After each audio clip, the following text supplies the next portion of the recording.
Pessoal, tudo bem? Sejam bem-vindos ao podcast do Banco BV, o Economia em 5 Minutos. Eu sou o Roberto Padovani, junto com o Carlos Lopes. A gente vai bater um papo essa semana sobre a novela do IOF. Eu acho que a gente pode dividir essa história em 2 capítulos. Eu vou contar o primeiro aqui, que é o início da confusão, e depois o Carlos fala do segundo capítulo, que são os desdobramentos que a gente tem visto nos últimos dias e tem muita coisa para acontecer. Então deixa eu começar do começo. O IOF ele representa 3 problemas na economia brasileira hoje. O primeiro, e óbvio, é a fragilidade das contas públicas. Antigamente só o mercado criticava a política fiscal, mas hoje o próprio executivo sinaliza que a gente caminha para uma exaustão e, portanto, mais do que sinalizar apenas equilíbrio dos resultados fiscais, há uma preocupação sobre capacidade política e financeira de se estabilizar a dívida em algum momento do tempo. A situação está se agravando e, no desespero, o governo usou o imposto regulatório para aumentar a arrecadação. Portanto, a escolha do IOF representa uma situação fiscal complicada. Mas tem um outro debate, um debate sobre agendas na sociedade.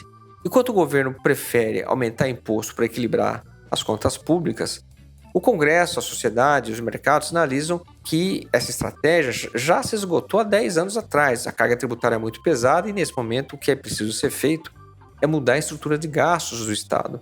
Bom, como não tem um vencedor nesse debate, sem saber qual que é a melhor estratégia, qual é a melhor agenda, os problemas tendem a ser postergados, o que apenas agrava os desequilíbrios e, portanto, contrata uma crise lá na frente. E, por último, a escolha do IOF traz muita instabilidade institucional. Primeiro porque o governo tem mudado as regras o tempo todo, os mercados não sabem para onde olhar, isso gera muita imprevisibilidade, muita volatilidade financeira, o que no final do dia é ruim para os negócios. Mas o governo também sinalizou que ele queria ajudar o Banco Central na administração da política monetária e cambial, o que mostra uma confusão com relação aos instrumentos de gestão econômica. A gente já viveu isso no passado e o resultado foi uma crise de confiança. A escolha do IOF, portanto, mostra fragilidade fiscal, um debate político sobre agenda e muita insegurança jurídica. Em virtude disso, Congresso, sociedade e mercados reagiram.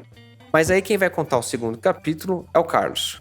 Até aqui a reação dos mercados tem sido de cautela, ainda de aguardar como é que essa situação vai evoluir.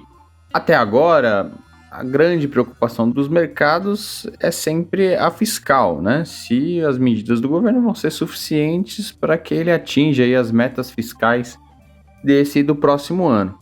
Então, enquanto o governo continua mostrando a intenção, ainda que via aumento de impostos, né, mas continua mostrando a intenção de cumprir a meta, há esse benefício da dúvida e há essa cautela do mercado em aguardar quais serão as medidas para compensar, por exemplo, eventuais recuos no IOF. E o mercado segue assim, então, aguardando quais serão as próximas medidas para fazer essa compensação. Acontece que as medidas de aumento de receitas, elas têm ficado cada vez mais limitadas, né? Já se propôs aí uma série de aumento de tributos, aqueles mais fáceis de serem elevados via decreto, por exemplo, né, já foram praticamente feitos, e agora resta algumas alternativas de tentar pedir ao Congresso que aprovem medidas que elevem receita.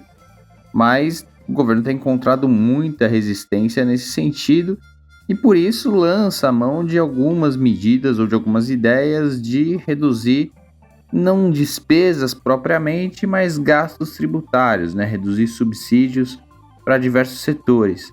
Agora, não está claro ainda quais subsídios serão atacados e na eventualidade, né, ou após ter uma escolha mais assertiva de quais vão ser os setores a terem esses benefícios, esses subsídios reduzidos, qual que vai ser a reação política disso e se isso vai se traduzir, então, numa não aprovação ou numa desidratação dessas ideias mais para frente. E é isso que o mercado vai observar. Do que foi anunciado, uma parte super relevante, né, quase a totalidade do ajuste, ficou por conta dessas medidas de redução de gastos tributários ou redução de subsídios dados a diversos setores. Se isso não acontece, fica um buraco maior a ser coberto ali para fechar as contas fiscais no ano que vem, e essa é a grande preocupação do mercado. Então, enquanto o governo mostrar aí uma intenção de cumprir a meta, o mercado aguarda essas novidades, mas é importante observar as dificuldades que essa agenda enfrentará no Congresso, particularmente essas medidas para o ano que vem.